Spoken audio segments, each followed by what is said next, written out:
নমস্কার বন্ধুরা, আমি আজকে বানাচ্ছি তেলকই। আর এই সময় মানে তেলকইটা ভীষণই ভালো লাগে খেতে।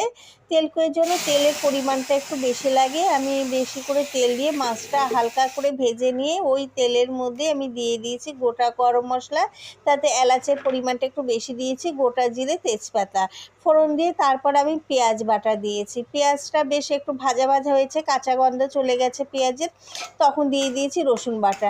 রসুনটাও পেঁয়াজের সাথে একটু সাঁতলিয়ে নিয়ে তারপরে আমি দিলাম আদা বাটা, জিরের গুঁড়ো, ধনের গুঁড়ো, টমেটো একটু বেশি করে দিয়েছি, কাঁচা লঙ্কা পেস্ট আর স্বাদ মতো লবণ। টমেটো বেশি করে দিয়েছি কারণ আমি এখানে শুকনো লঙ্কা ব্যবহার করছি না। আর দিয়েছি একটু কাশ্মীরি লঙ্কার গুঁড়ো দিয়ে মশলাটা ভালো করে কষিয়ে নিয়ে তারপরে জল দিলাম। জলের পরিমাণটা কম দেবো কারণ তেলটা একটু বেশি লাগবে, আর এটা হবে একটু মাখো। এবার মাছগুলোকে দিয়ে দিলাম, দিয়ে মাছগুলোকে একটু ভালো করে সিদ্ধ করে